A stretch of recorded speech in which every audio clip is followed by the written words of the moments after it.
Dios está con nosotros, viene con nosotros a este lugar. Y cuando habitamos juntos en armonía, el Señor envía bendición y vida eterna. Entonces salimos con la bendición de Dios, ¿verdad que sí? La bendición de Dios está con nosotros, pero también se derrama la vida eterna porque muchas personas están escuchando del Señor. Escuchamos nosotros, que somos los hijos del Señor, pero también hay personas que nos pueden visitar, que pueden escuchar la palabra y pueden creer en ese en el cual nosotros hemos creído. ¿Quiénes son invitados? ¿Quién nos visita por primera vez? Dios les bendiga. ¿Qué otra persona? Dios les bendiga. ¿Alguno más? Por allá también, Dios les bendiga. Vamos a darle un aplauso de bienvenida a ellos para que se sientan en casa, ¿verdad? Somos vida eterna, somos una gran familia en la fe que amamos a Dios y amamos a las personas. Nos encantan que esté acá, que se sientan en casa. No sé si les dieron un café al principio, un jugo, pero la idea es que estén como en casa, ¿verdad? Que estén cómodos, pero que también estén atentos, porque creemos que este tiempo es un tiempo de aprendizaje, es un tiempo de reflexión, y hoy en especial vamos a hablar de un tema importantísimo. Así que esté pendiente porque creemos que Dios va a hablar. Estamos por cerrar esta serie que se llama Vamos a la mesa. Y le vas a decir al que está a tu lado, vamos a la mesa, dile. O al que está atrás.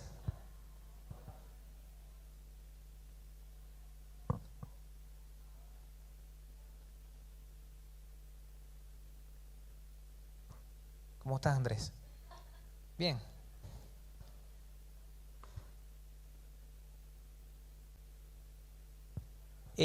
¿Quiénes trajeron para anotar lápiz, papel o celular? Todos, ¿verdad?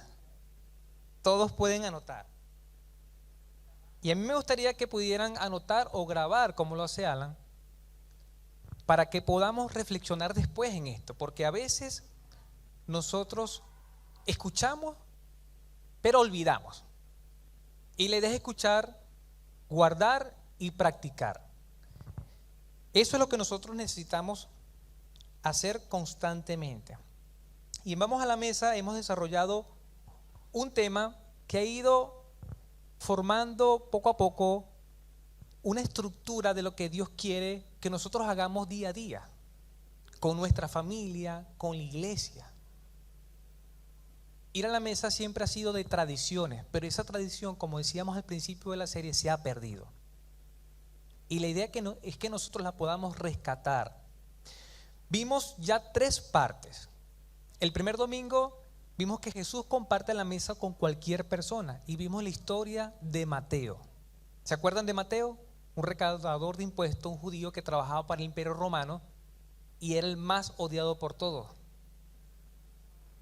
Y Jesús se sienta a la mesa con él.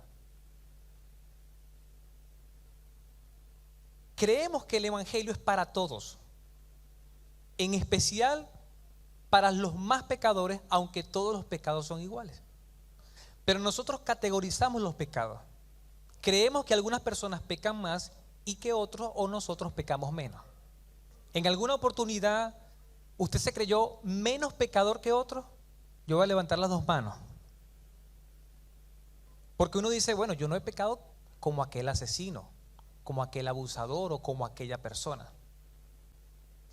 Y a Mateo lo tenían como uno de los peores pecadores por haber traicionado a su patria. Y el maestro tiene una conversación con él, es salvo, deja todo y se convierte en un seguidor. Después vimos una historia del Antiguo Testamento, cuando los tiempos de los reyes, y vimos un personaje clave que se llamó ¿cómo? ¿Cómo se llamaba? Mefibosé. Y los que están embarazados o los que se piensan embarazar, es un buen nombre, ¿verdad? Para un niño, Mefibosé. Y resulta que Mefibosé tuvo una vida muy complicada. Nació en el palacio con sangre real. Luego, el mismo día que muere su abuelo y su papá, la nana quien lo cuidaba, por el apuro lo deja caer y ahora pasa a ser un lisiado de los pies. No caminaba y fue a parar a un lugar que se llamaba Lodebar, un lugar innombrable para los desechados de la sociedad, y de allí Dios lo rescata, lo restaura y lo sienta a la mesa del rey. Y podíamos ver a un mendigo prácticamente en una silla real comiendo junto al rey, y dice que siempre se sentaba a la mesa del rey. Y ese mendigo somos nosotros. Simbólicamente, nosotros estábamos en Lodebar, estábamos perdidos, estábamos etiquetados por la sociedad, incluso por nuestros padres, por nuestros seres queridos. Estábamos heridos. Y esa historia es maravillosa porque cuando se presenta ante el rey, lo primero que le dice el rey es que lo saluda por su nombre y después le dice: no temas. Y muchas personas se pueden acercar al Rey de Reyes y Señor de Señores, que es nuestro Creador, con temor. Pero el Creador siempre te llama por tu nombre, y decíamos que tu condición no puede determinar tu identidad, porque tú eres hijo o eres hija del Señor. El Señor nos compró a precio de sangre, y cada uno de nosotros somos luminares de este mundo, somos luz. Y tú puedes tener etiquetas que te haya puesto cualquiera y tienes que quitarlas y creer en lo que Dios ha dicho que tú eres. Amén. Después veíamos a Jesús en tu mesa, lo desarrolló Mervin. Hablamos de la hospitalidad y de cómo unos viajeros hablaron con el Mesías, con Jesús el resucitado. Y estaban hablando y hablando y estaban encantados hablando con este viajero. De repente se van a separar y le dicen: no, quédate con nosotros. Y se van ¿a dónde? A la mesa. Y estando en la mesa, Él se les presenta como el Señor. Y justo cuando ellos quieren hablar más con Él, porque ya saben quién es, desaparece. Yo me imagino que estos discípulos salieron corriendo 11 kilómetros de retroceso a encontrarse con los discípulos. Y Jesús es un personaje extraordinario. Yo creo que Jesús, dentro de todo lo colérico que era, también era sanguíneo. Porque ellos están hablando de que Jesús se apareció, el Mesías está vivo, sí está vivo. Imagínense esa conmoción. Seguro que lo viste, no estarás equivocado. No, no será una visión, no, yo lo vi. Y en medio de los discípulos, Él se aparece, ¡pum! Y ellos quedan como asustados. Y Él les dice: no teman. A veces decía: paz a vosotros. Pero es que aparecía de la nada. Les encantaba hacer eso. A las 3 de la mañana, 4 de la mañana, cuando había una tormenta, Él venía caminando por el mar, así como si nada hubiese pasado. Y cuando ellos piensan que se van a morir y están entregando su vida al Señor, como lo hacemos nosotros en situaciones de riesgo. No sé si usted se ha entregado por si acaso en una situación de riesgo. ¿A quién le ha pasado? A mí también me ha pasado. Señor, perdona mis pecados, digo yo, por si he pecado inconscientemente. Y ellos están atemorizados y Él se aparece de la nada y dice: paz a vosotros, tranquilo, no teman. No ha pasado nada, decían. Él tenía el control. Siempre tuvo el control de todas las cosas, de todas las circunstancias, aún de los problemas tuyos. Él tiene el control y siempre te va a decir: no temas, ten paz. Si va a aplaudir, déle un aplauso al Señor fuerte.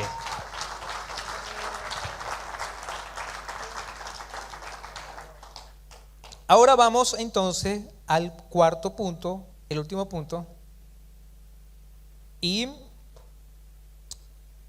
yo quisiera mostrarles esta pintura. ¿Esta pintura es de quién? Esta pintura es muy famosa, de Da Vinci, Leonardo da Vinci. La Última Cena. Eso debe valer todos los millones del mundo. Incomparable. Es una obra de arte. pero lamentablemente está mal hecha. ¿Usted había reflexionado en eso? ¿Había pensado en eso? Por cierto, Judas dicen que es aquel personaje que está allá en la esquina, por allá. Lamentablemente hay muchos errores. Es una tremenda pintura, una obra de arte que yo no la podré hacer nunca. Y si la hago no va a valer el dinero que vale eso, esa pintura, por haber sido pintada por Leonardo da Vinci. Pero hay errores. Porque Jesús no estaba sentado en una mesa así. Ya ustedes saben cómo estaba sentado, ¿verdad que sí? O más o menos pueden asumir cómo estaba sentado. Y de esa última cena vamos a hablar el día de hoy. Vamos al nuevo pacto en la mesa. Anote allí, es el único punto que vamos a desarrollar. El nuevo pacto en la mesa. Se va a ubicar en Lucas, uno de los evangelios, y recordemos que los evangelios, los 4 evangelios, Mateo, Marcos, Lucas y Juan, eran 4 versiones, 4 ópticas de la vida de Jesús. Y por eso a veces encontramos unos detalles en unos evangelios y otros detalles en otros. ¿Cierto? Usted ha notado eso, ¿verdad? Se cuentan la misma historia en diferentes evangelios con ciertos detalles, similitudes. Y vemos acá en Lucas 22:7 dice: cuando llegó el día de la fiesta de los panes sin levadura, en la que debía sacrificarse el cordero de Pascua, y los voy a poner un poco en contexto, había una conmoción en el pueblo y todo el pueblo buscaba a Jesús, porque los fariseos habían alborotado al pueblo y querían matarlo. Y por eso cada vez que él predicaba o cada vez que sanaba, tenía que salir a escabullirse para poder evitar que lo arrestaran, porque todavía no había llegado la hora. En muchas oportunidades dijo: todavía no es la hora. Hasta que llegó un momento donde dijo: la hora ha llegado. Y estamos acá en el momento en que van a celebrar la Pascua. Habían 2 fiestas, pero fueron unidas en una sola fiesta. Y dice claramente aquí: la fiesta de panes sin levadura, en la que debía sacrificarse el cordero de la Pascua. ¿Estamos de acuerdo? Ese era el 14 del día de Nisan, o sea, un jueves. Los judíos cuentan los días de 6 de la mañana hasta las 6 de la tarde, y ahí empieza el otro día. Entonces, esto fue un jueves. Él iba a comer la cena pascual, ya les voy a decir el menú, y esto era un jueves en la tarde. Entonces el día viernes iban al monte y lo iban a arrestar. ¿Estamos de acuerdo? ¿Sí? Estos son horas antes de que arresten a Jesús, después que lo pasen a los juicios, después sea sacrificado y después sea enterrado. Yo quiero que usted se ubique allí, ¿verdad? En el versículo 8 dice: Jesús envió a Pedro y a Juan diciéndoles: vayan a hacer los preparativos para que coman la Pascua. Vayan a hacer los preparativos para que comamos la Pascua. En otras palabras, Jesús iba a reunir con sus 12 discípulos, pero manda solamente a 2 personajes. ¿Cuáles eran? Pedro y Juan. Él tenía un círculo íntimo que ya lo hemos hablado, que era Pedro, Juan y Jacobo, los de mayor confianza, dentro de los 12. Y dentro de los 12 está un personaje que lo vimos en el cuadro de Da Vinci de último. ¿Cómo se llama? Judas Iscariote. Jesús manda a Pedro y a Juan para que Judas no se entere. Él se va a enterar cuando lleguen al lugar. Dice: ¿dónde quieres que le preparemos la Pascua? Le preguntaron ellos. ¿Por qué hacen esta pregunta? Todo el pueblo está buscando a Jesús y muchas personas llegaban a Galilea, a Jerusalén, a celebrar la Pascua. Es una fiesta nacional, es como un 18 de septiembre acá, ¿verdad? Que se hacen unos asados exquisitos y hay un punto de encuentro.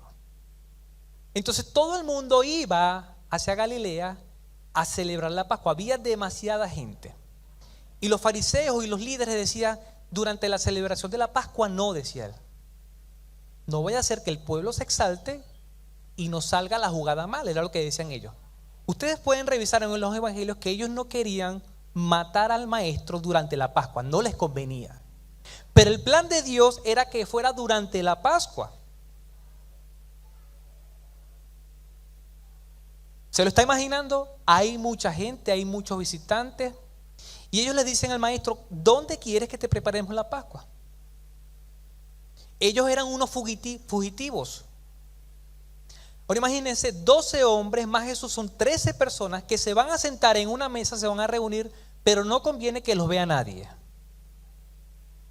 Me hace acordar algunos matrimonios y fiestas que se celebraron en el pic de la pandemia. Se reunían así, en secreto. Y algunos grabaron, denunciaron y fueron presos, y veíamos a la novia y el novio montándolos en una patrulla carabinero. ¿Usted no vio esa noticia? Eso pasó. Iban a hacer una reunión en secreta, no porque había pandemia, sino que no convenía que la gente lo viera, porque Jesús lo estaban buscando. Ya Judas había acordado un precio, habían testigos falsos, ya habían cuadrado los juicios, ya todo estaba cuadrado, pero los fariseos decían: en la Pascua no, hay mucha gente. Entonces él dice: miren, contestó el maestro, al entrar ustedes en la ciudad, les saldrá al encuentro un hombre que lleva un cántaro. Y esto es particular porque los hombres no cargaban agua en cántaro. Quienes buscaban agua eran las mujeres. Y usted lo ha podido ver en todas las historias de la Biblia. Los hombres no cargaban agua. ¿Era un afeminado este hombre? No. Antes de que lo piense. Las mujeres cargaban aguas en cántaros que eran hechas con arcilla, envases, vasijas. Iban a los pozos y cargaban agua. Los hombres, cuando cargaban agua, eran en cueros o en bolsas con cuero. Y esto es particular, dice: van a ver a un hombre con un cántaro, síganlo hasta la casa en que entre. ¿Se imaginan eso? Jesús manda a 2 espías. Van a entrar a la ciudad y cuando ven al hombre con cántaro se le pegan atrás. Ahora usted se imagina a Pedro con un cuchillo aquí, y Juan ahí, y el hombre se mueve, y por donde iba el hombre con el agua lo iban siguiendo. Ustedes saben que Pedro siempre andaba armado. Ahora, y dígale al dueño de la casa: el maestro pregunta, ¿dónde está la sala en la que voy a comer la Pascua con mis discípulos? Llegaron al lugar, contactaron al hombre, y el maestro les manda a decir esto. ¿Eso estaba planeado? Les pregunto a ustedes. No estaba planeado. ¿Habían celulares? No. ¿Drones, satélites, GPS? Nada, no había nada de eso, mis hermanos. Y yo quiero que usted se lo imagine tal cual en esos tiempos. No había forma de comunicarse Jesús con ese hombre. Y aquí él está mostrando su deidad. Él era Dios, su omnisciencia, conocía todo, su autoridad. Él dice: el maestro pregunta, ¿dónde está la sala en la que voy a celebrar la Pascua con mis discípulos? Otros dicen la habitación, el salón. Y era un aposento alto, un lugar de privilegio. Se cree que había muchos lugares altos que los alquilaban para ese tiempo, porque muchos venían de otras ciudades a celebrar la Pascua. Él les mostrará la planta alta, una sala como amplia y amueblada. Preparen allí la cena. Yo voy a rogar a Exxon, que se parece a Pedro, y Héctor, que se parece a Juan, que me busquen los elementos por allá. Cada uno agarra un elemento allí y me preparan la mesita que yo tengo aquí humilde, una mesita pequeña. Aquí están, muchachos, aquí están los elementos. Ahí viene Pedro armado y Juan. Ya organizaron el tema con el hombre de la casa, ¿verdad? Los llevó a un lugar alto. Aquí estamos en un lugar alto. Ahora, era una sala amplia porque iban a entrar, ¿cuántas personas? ¿Cuántos eran? 13 personas. Por aquí, muchachos. Esos muchachos están extraviados. Por aquí, venga. Muchas gracias, Juan, el discípulo amado, y Pedro, el hombre espontáneo. Muchas gracias. Vamos a darle un aplauso a estos discípulos. Muy bien, a mí una sala amplia, amueblada, donde iban a recibir a 13 personas, los 12 discípulos y el maestro. Seguimos adelante. La Pascua era una fiesta conmemorativa y la Pascua, el término Pascua, viene del término Pesach o Pasac, que significa pasar o saltar, pasar por alto. Y vamos a recordar algo breve, porque la Pascua no era de ese momento, era cuando el tiempo de Moisés se constituyó en Éxodo capítulo 12. ¿Se acuerdan? El pueblo de Israel había pasado por 400 años de esclavitud y ellos lloraban y oraban, y el Señor escuchó sus ruegos. Levantó un libertador que era Moisés, muy temeroso al principio, pero después ejerció la misión de ser libertador del pueblo. Y vinieron 10 plagas y había una que era terrible, que era la última. ¿Cuál era esa última? La muerte de los primogénitos, de los humanos y de los animales y de todo lo que respirara. Hubo muchas plagas, ranas, piojos, un montón de cosas, pero la última era terrible. Y el Señor les dio una instrucción. Le dijo: deben sacrificar a un cordero o un cabrito. Si la familia es muy pequeña, lo van a compartir con el vecino. Y había unas instrucciones allí, y la sangre tenían que colocarla en los bordes de la puerta, en los dinteles de la puerta, en el marco, en las ventanas, para que cuando pasara el ángel, pasara por alto esa casa y continuara en la siguiente casa. Y si no había marcas de sangre, allí entraba la muerte.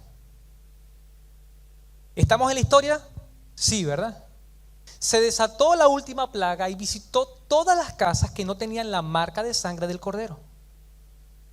Y hubo un lloro terrible, y entre esos cayó el primogénito del faraón. Y allí, terco y todo y con dureza, soltó al pueblo. Esa fue la última cena en Egipto para salir. Y el Señor les dice: tienen que comerla apresurado, rápido, vestidos con el bordón, decía, tenían que estar preparados. Se comían el cordero, tenía que ser asado y salían. Entonces era una fiesta conmemorativa de recordación, recordando, conmemorando lo que había pasado. Dios hizo morir a los primogénitos de Egipto, pasó por alto las casas israelitas que estaban marcadas con la sangre, y había una celebración de la salida de Egipto. Entonces la Pascua celebraba dos cosas: que pasó por alto las casas marcadas con la sangre del cordero y que salieron de la esclavitud. Fueron librados de la mano del faraón, guiados por Moisés. ¿Estamos de acuerdo, iglesia? Muy bien. En el versículo 14 y 15 dice: llegó la hora, cuando llegó la hora, Jesús y sus apóstoles se sentaron a la mesa. Ya era un jueves, ya ustedes lo vieron que Juan y Pedro prepararon el salón, ya estaba el menú, que se lo voy a decir más adelante. Y vienen y se sentaron ¿a dónde? A la mesa. Y recordemos que en ese tiempo los reyes eran los que se sentaran a la mesa. Una versión dice: y se inclinó, dice la palabra, se recostó. Por eso menciono que la pintura tiene errores, porque ellos seguramente estaban en círculo, no en rectángulo. Estaban en círculo. Y si era una mesa baja, seguramente estaban en el piso y se recostaban y comían cómodos. Entonces imagina eso así, recostado, cómodo. Entonces les dijo: he tenido muchísimos deseos de comer esta Pascua con ustedes antes de padecer. Y esto es importante que ustedes lo resalten. Él tenía muchísimo deseo en comer con sus discípulos. ¡Wow! Eso me encanta. Jesús quería comer, pero no era porque era un glotón, sino porque sabemos el significado de la mesa. ¿Usted recuerda alguna conversación significativa con su papá y su mamá, o con sus abuelos, o con esos familiares importantes para usted? Quizás los que han venido para acá de otras tierras como Venezuela o X. No sé si tuvo un almuerzo de despedida. donde celebraron esa salida? ¿Lo pudieron organizar? ¿O alguna cena especial? ¿Alguna celebración como una boda, noviazgo, un compromiso? Alrededor de la mesa hay unión, hay armonía, hay comunicación, hay risas, se marcan recuerdos. Y Jesús se refería a eso: tengo muchísimos, he tenido muchos deseos de comer esta Pascua con ustedes. Iban a hacer dos cosas, además de comer. Iban a recordar lo que pasó anteriormente. Cómo un cordero tuvo que morir y esa sangre marcar las puertas para librar de la muerte, del castigo. Y se iban a acordar de los lamentos de lo que pasaron. Y por eso a la gente de Venezuela siempre les digo: no se olviden de dónde vienen. Nunca olvide de dónde vienen. No le estoy diciendo que esté anclado a eso, sino que no olvide sus inicios. Porque hay gente que cuando viene para acá o va para cualquier país, empieza a despegarse del piso, empieza a flotar, cree que es Dios y se olvida de sus raíces, se olvida de su sufrimiento. Y lo que hacían ellos era recordar de dónde Dios los había sacado, en qué condiciones estaban y cómo Dios con brazo fuerte los liberó, los sacó. Y él decía: tengo muchísimo deseo de comer con ustedes esta Pascua antes de morir. Era una cena muy peculiar. Tenía mucho deseo de compartir con ellos, pero se pueden imaginar a Jesús triste. En el Evangelio de Mateo, de Juan, describe que él estaba en agonía. Era tiempos antes del Getsemaní, ya él venía triste. No sé si usted recuerda alguna cena, alguna comida, alguna conversación con algún familiar que quizás usted dejó y no lo volvió a ver nunca más. No tuvo la oportunidad ni siquiera de despedirse. A mí me pasó, mis hermanos, que yo me despedí de toda la gente que conocía en Venezuela, o por lo menos la mayoría. Por teléfonos, por mensajes, hice reuniones, doné libros porque era lo que más tenía. No tenía dinero, pero sí tenía libros. Y regalamos muchas cosas. Y una de las despedidas más importantes para mí era despedirme de mi abuela paterna. Pero había algo que yo temía y lamentablemente se me cumplió. Habían días en que mi abuela estaba muy bien, porque ella tuvo más de 3 o 4 ACV y le afectaron su memoria. Y a veces recordaba muy bien, como a veces no recordaba casi nada. Y se iba a los recuerdos más pasados de su vida. Cuando era adolescente, cuando ella era adolescente, hablaba de su papá, de su mamá que habían muerto hace mucho tiempo. Y yo me podía sentar con ella, hablar con ella y me decía: ¿quién eres tú? Y veo a otras personas: ¿y quién es ese? ¿Y quién es esa niña? Era como hablar con un desconocido. Nos llegó el momento de despedirnos, vamos Luz con la niña que tenía menos de 2 años y entro yo al cuarto y yo lo único que le digo: Señor, que me reconozca. Y cuando llego al lugar, ella estaba en cama porque estaba enferma. Y yo le digo: abuela, ¿cómo estás? ¿Saben qué me respondió? ¿Quién eres tú? Eso fue muy triste, demasiado triste. Hablamos algunas cosas que no tenían mucho sentido. Luz le pidió la bendición. Ella le dio la bendición a la niña porque todavía no hablaba mucho. Y yo pedí la bendición y me vine para acá. Y no la volví a ver más nunca, mi hermano. Tuve que ver el funeral de mi abuela por una videollamada. Y tengo la esperanza de que la voy a ver en el cielo, en la mesa. Wow, esas son cosas que marcan la vida. Yo sé que hay personas acá que quizás no se pudieron despedir de algún familiar, algún amigo, y ya partieron. Y aquí tenemos a Jesús deseando comer con sus discípulos porque venía el momento de su muerte. Ciertamente Él sabía lo que iba a pasar, pero ellos no sabían lo que iba a pasar. No estaban seguros. Y ustedes lo pueden ver que cuando el maestro lo llevan con una cruz y lo van a crucificar, Casi todos lo abandonaron. Solamente quedó Juan, el discípulo amado, y Pedro de lejos. Pero todos los demás lo abandonaron. Él decía, antes de padecer, yo quiero comer con ustedes. Jesús estaba muy triste, en un momento de tensión, de presión. Además estaba el que lo iba a traicionar. ¿Te puedes imaginar eso? Estar mojando el pan, no vamos a hablar de eso hoy, pero están en la pintura se muestran varios platos. Un plato individual por persona, por discípulo. No había así. Era un solo plato donde estaba el pan. Un solo plato donde estaban las hierbas, así. Y todos mojaban de ese plato.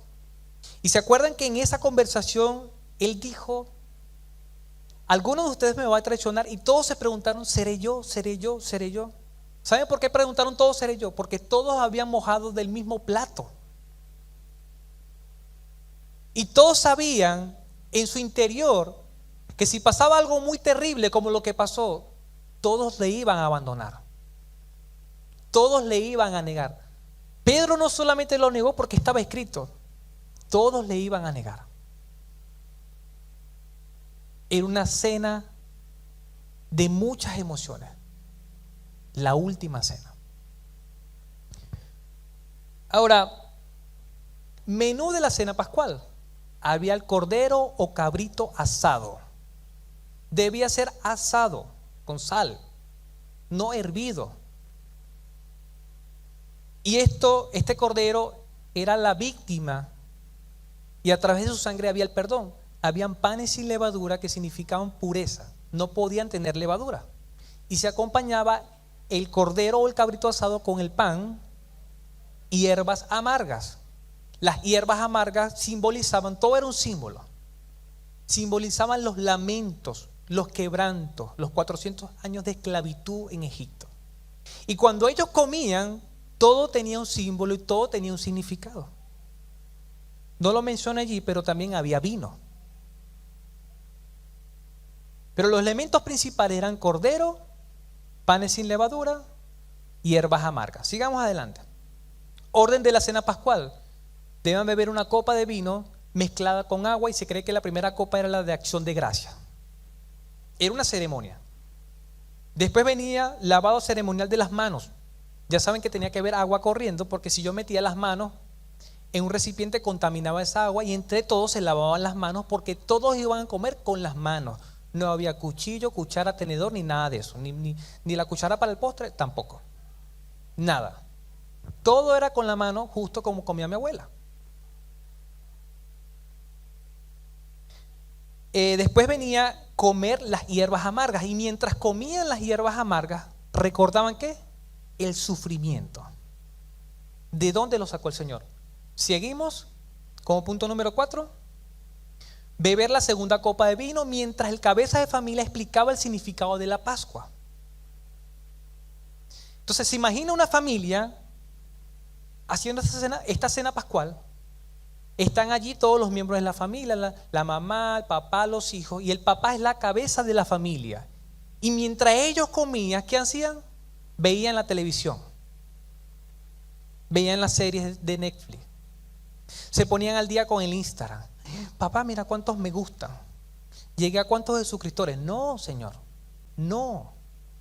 El papá, como cabeza de familia, explicaba qué había pasado y les recordaba esa historia, les enseñaban para que no se desviaran y temieran al Señor.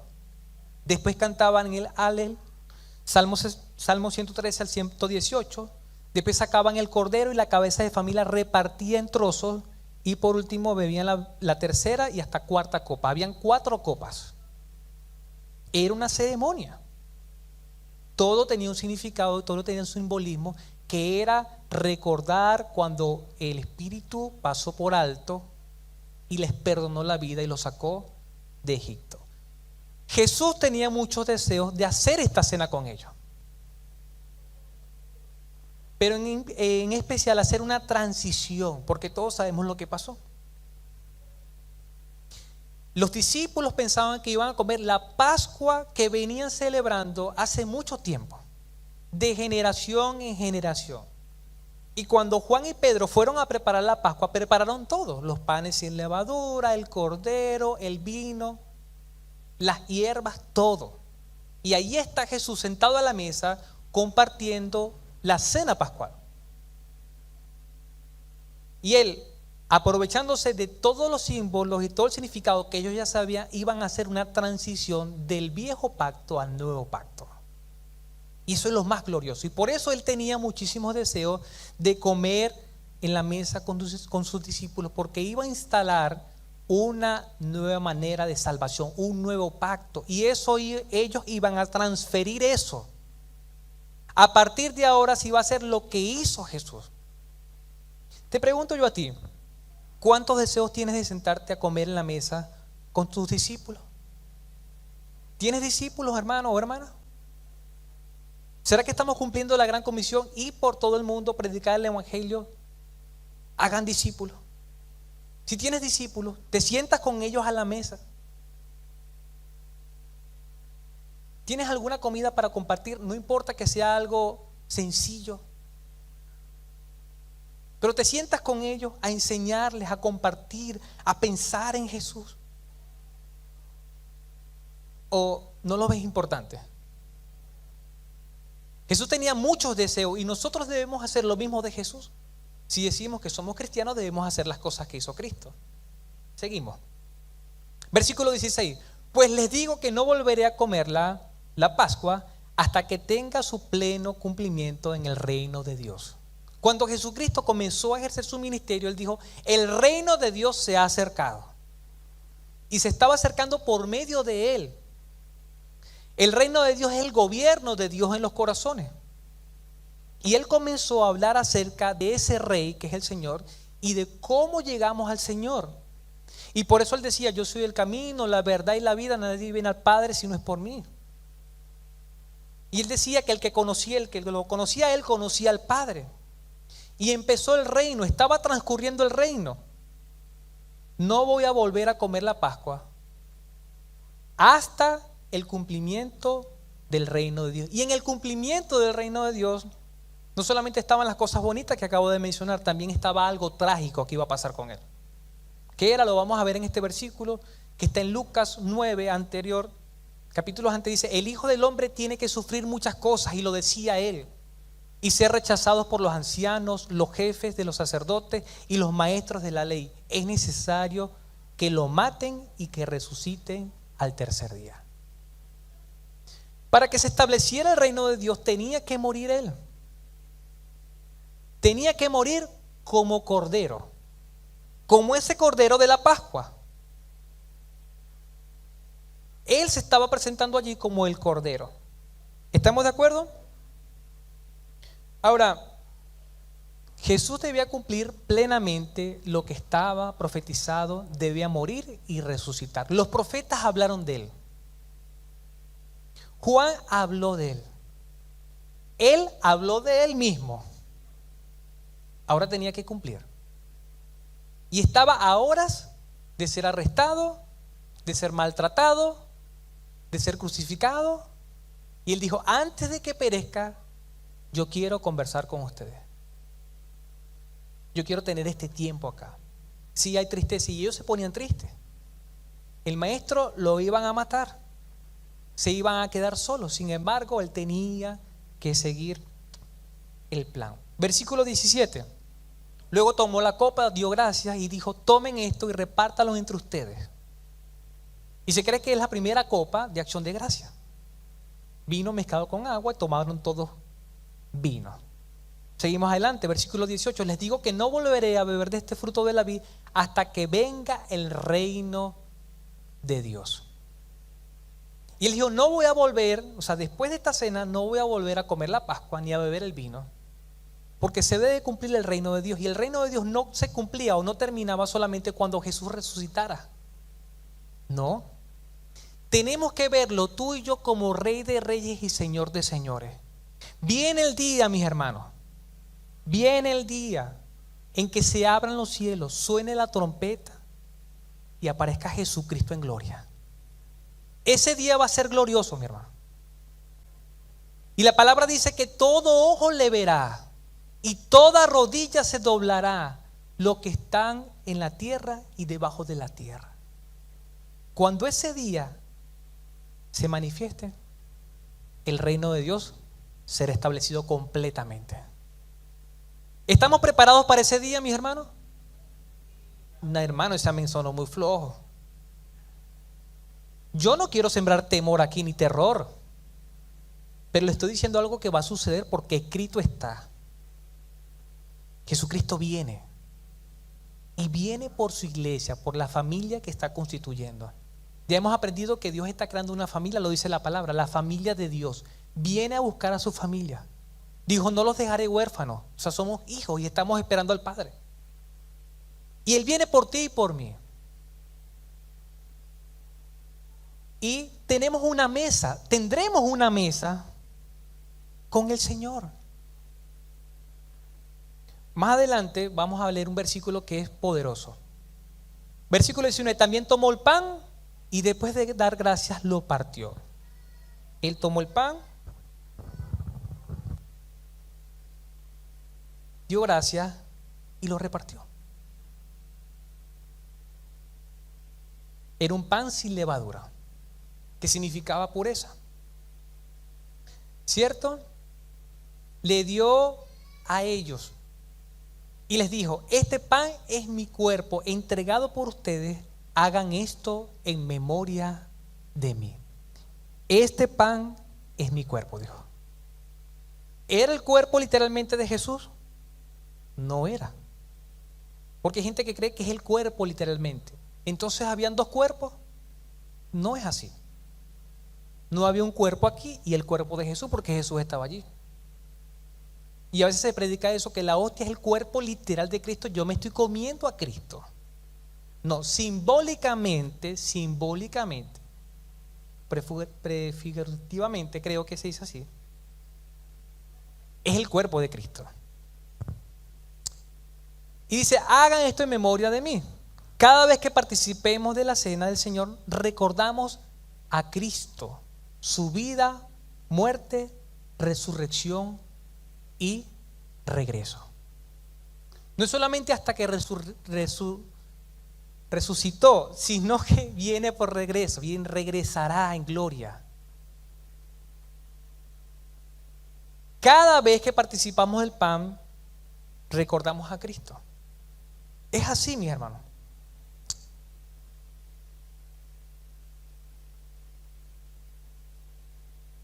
Hay una película que yo sé que ustedes la han visto. Vamos a ver este versículo, esta letra. La pueden leer allí, ¿verdad? Recuérdame, hoy me tengo que ir, mi amor. Recuérdame. No llores, por favor. ¿Quiénes vieron esa película? Coco, ¿verdad? Yo quería mostrarle un video, una cosa allí, pero quizás nos mutean la transmisión, por eso mismo. Pero esa escena es muy conmovedora. ¿Quiénes lloraron con esa escena? Donde está Miguel, el nieto, bisnieto, tocando la guitarra a la abuela Coco. ¿Quiénes lloraron? Los hombres no lloran, pero yo lloré. Me sudaron los ojos. Y la canción decía así más o menos: recuérdame, hoy me tengo que ir, mi amor. Recuérdame, no llores, por favor. Te llevo en mi corazón y cerca me tendrás.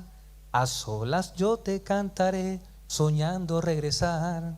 La otra estrofa: recuérdame, aunque tenga que emigrar. Recuérdame, si mi guitarra oyes llorar, ella con su triste canto te acompañará hasta que mis brazos ahora estés. Recuérdame.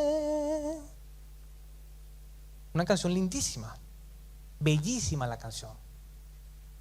¿Y qué es lo que más dice la letra? Recuérdame, recuérdame. ¿Y qué pasó con mamá Coco? La familia estaba allí, que deja quieta a la abuela, que la estás atormentando. Y cuando empezó el niño a tocar la guitarra y a cantar la canción que le cantaba el papá, ¿qué pasó? Comenzó a reaccionar, sus manos empezaron a moverse, vino recuerdos a su mente y ella empezó a cantar con el nieto la canción y juntos lloraron, y tú y yo también lloramos. Terminamos, recuérdame. Pero yo quiero que veamos la anterior. Recuérdame, hoy me tengo que ir, mi amor, recuérdame. Esta canción es nueva, pero esas palabras las dijo Jesús a su gente. Cuando Él dice, hagan esto en memoria de mí. Recuérdenme. Recuérdenme. Porque sabe que nosotros somos fáciles para olvidar. Las cosas que tenemos que tener presentes, que tenemos que recordar, las olvidamos. Y las cosas que tenemos que olvidar, ¿qué hacemos? Las recordamos. Que mi papá me hizo, que mi papá me hizo. Y fue hasta inconsciente. No te compró, qué sé yo, unos zapatos porque no tenía dinero, y tú recuerdas eso, que no te compró los zapatos. Pero te dio comida por 30 años porque saliste de tu casa a los 30 años y no recuerdas eso, sino que recuerdas que no me compró los zapatos. Que mi mamá me humilló porque me dijo esto. Y tú recuerdas esa escena, pero no recuerdas que pasó noches enteras cuidándote de fiebre, que te llevó al hospital, que te amamantó, que te cuidó, que te defendió, que quería dar su vida por ti. Pero ¿qué recuerdas tú? Que te humilló. Ella me humilló. Y quizás recuerdas de tu hermano o tu hermana que me hizo esto. Una sola cosa te hizo, una sola. Falló una sola vez. Y es un recuerdo eterno de odio. He conocido familiares que tienen 10, 12, 15, 20 años sin hablarse, porque recuerdan un error. Y el Señor Jesús decía, cuando hagan esto, cuando tengan esta comida con otras personas, recuérdame. No me olvides. Porque con las cosas que van a pasar es posible que te vayas a olvidar. ¿Cuántas veces tú y yo no hemos olvidado del Señor? El Señor te ha dado vida y vida en abundancia. Cada día te da su provisión, el pan nuestro de cada día nos lo da hoy. Nos libra del mal cada día, del maligno, del diablo Satanás.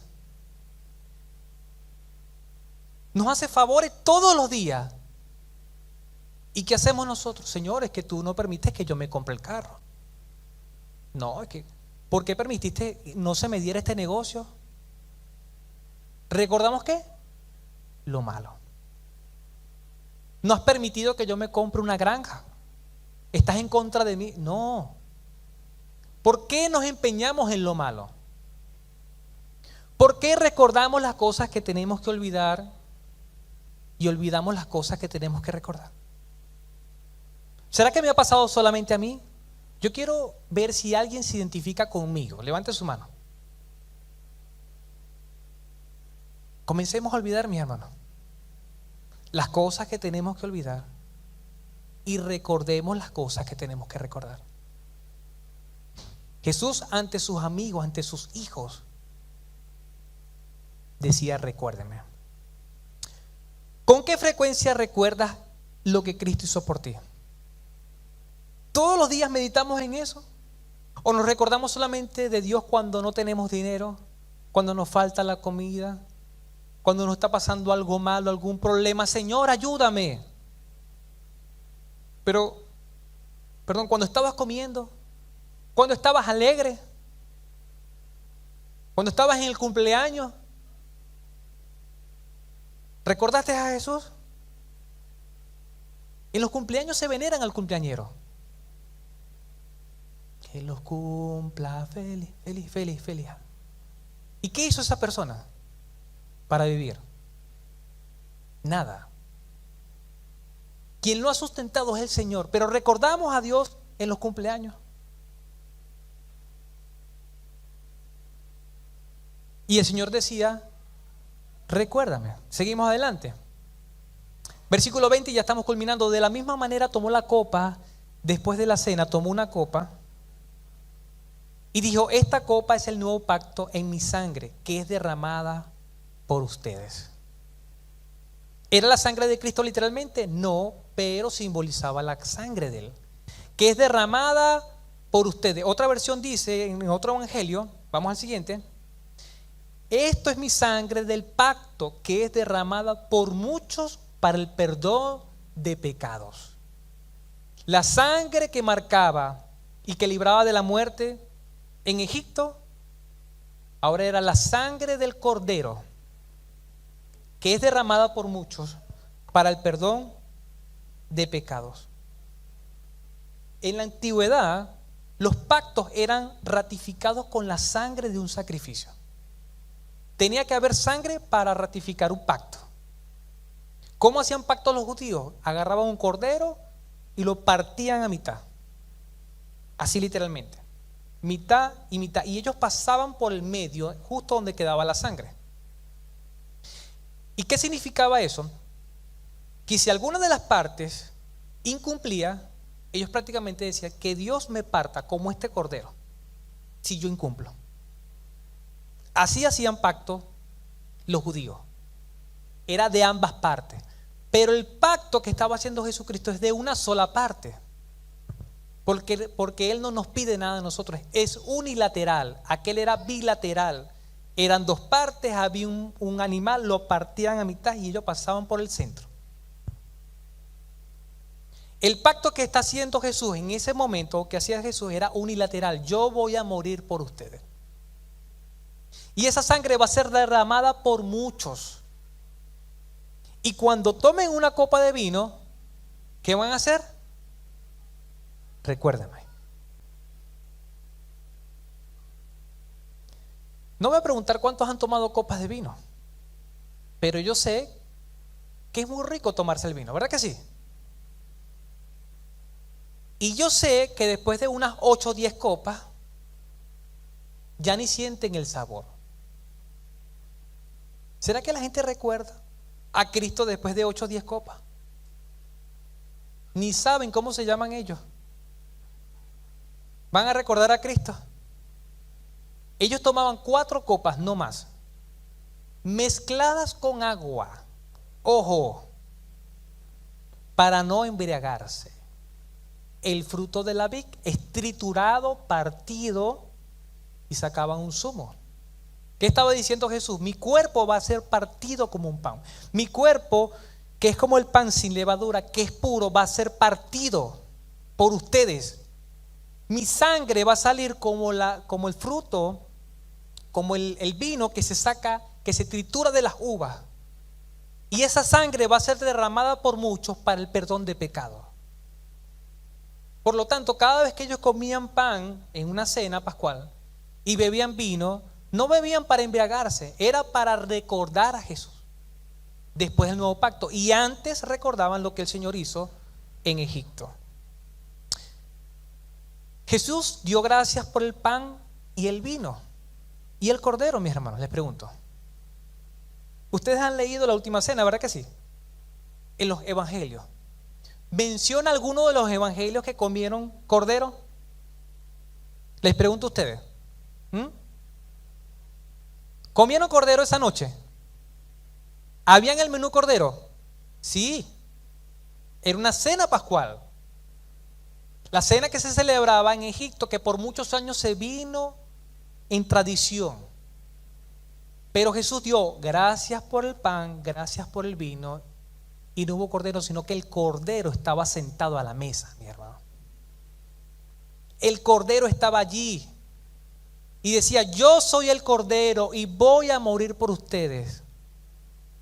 Figurativamente, simbólicamente, tenían que comerse el cordero, porque Él dijo: yo soy el pan de vida, y al que a mí viene. ¡Wow! Y nosotros, cuando aceptamos a Cristo, tenemos que comer ese pan de vida, en símbolo. Y nosotros también debemos comer ese cordero. Por eso no hubo gracias por el Cordero, porque el Cordero estaba allí. Y eso es importantísimo que tú y yo lo sepamos. Seguimos adelante. Al día siguiente vio a Jesús que se acercaba a él, y he aquí dijo: tienen el Cordero de Dios que quita el pecado del mundo. ¿Quién está hablando allí? Juan el Bautista.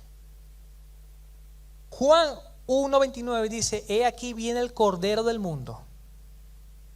El Cordero estaba sentado a la mesa en la última cena. Iba a morir por los pecados. ¿De qué trataba el nuevo pacto? Una de las mejores lecturas que resume el nuevo pacto está en Efesios. Pero Dios, que es rico en misericordia, por su gran amor por nosotros. Misericordia significa bondad, y bondad y misericordia significa pacto leal o pacto eterno. Dios, que es rico en misericordia, por su gran amor por nosotros, nos dio vida en Cristo, aun cuando estábamos muertos en pecado. Nosotros estábamos muertos en pecado, pero por su gran amor Cristo nos dio vida, ¿verdad? Por gracia ustedes han sido salvados. ¿Qué es la gracia? Un favor o un regalo inmerecido. Nosotros no merecíamos la salvación, pero Jesús, que es rico en misericordia, en amor, nos dio la salvación. Es un regalo que no merecemos. Seguimos adelante. Y en unión con Cristo Jesús nos resucitó y nos hizo sentar con Él en las regiones celestiales, para mostrar en los tiempos venideros la incomparable riqueza de su gracia.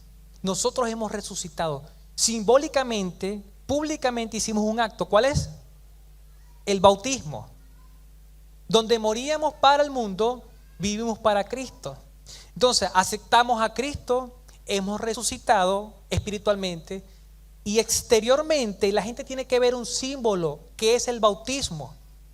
Por eso había muchas personas acá, ¿verdad? Y fueron sumergidos completamente. Mueren, resucitan.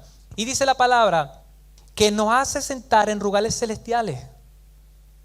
No solamente estamos acá, nosotros estamos en otra esfera. Los hijos de Dios caminan en lo sobrenatural, mis hermanos.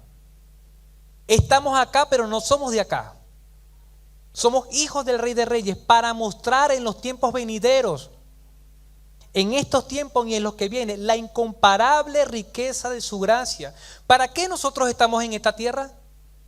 Para mostrar la incomparable riqueza de su gracia. ¿Y qué es la gracia? El favor inmerecido, la salvación que no merecemos nosotros, la dio Jesucristo por amor.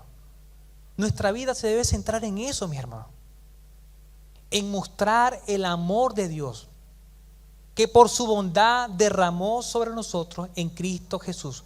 Versículos 8 y 9: porque por gracia ustedes han sido salvados mediante la fe. El vehículo es la fe.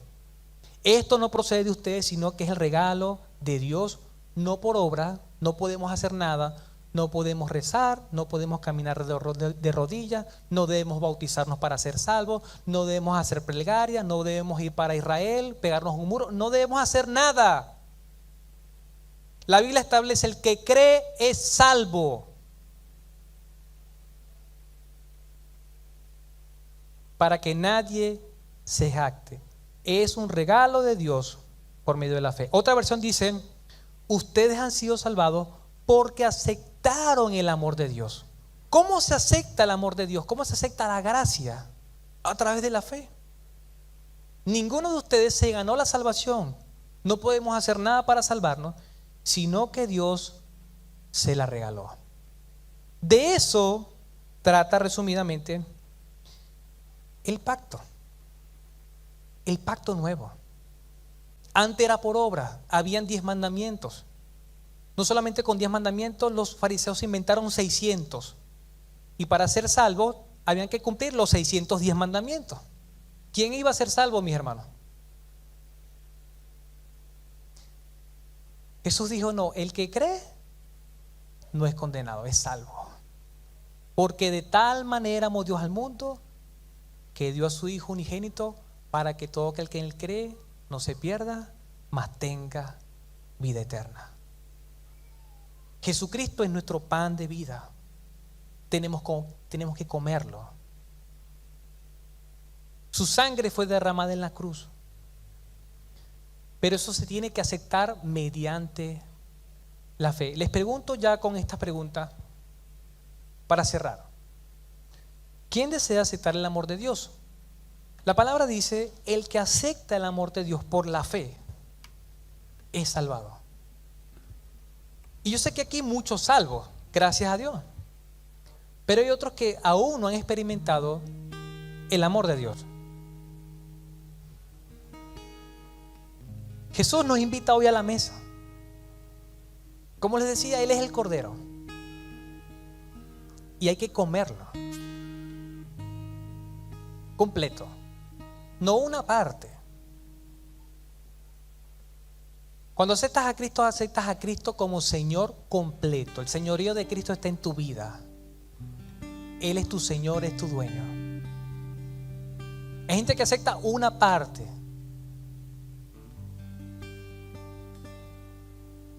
¿Quién desea aceptar el amor de Dios? ¿Quién desea ser salvo a través de la fe en Cristo? Yo voy a hacer una oración. Si alguno de los que está acá aún no ha creído en Jesús, no ha aceptado el amor de Dios a través de la fe, es tiempo de que lo haga.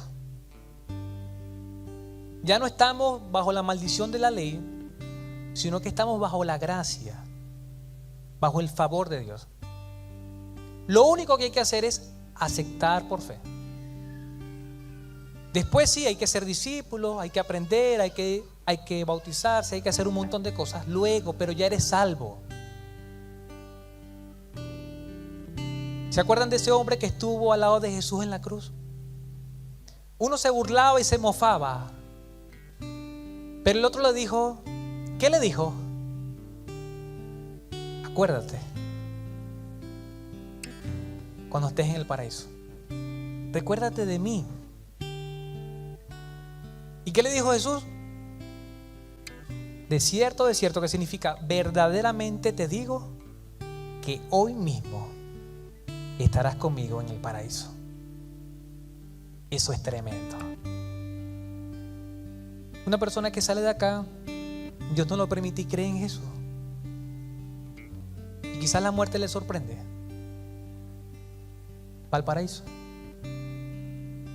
Se va a ver con el Señor. Se va a sentar en su mesa y van a hablar cara a cara. Aquel que aún no ha aceptado, le pido que haga esta oración conmigo.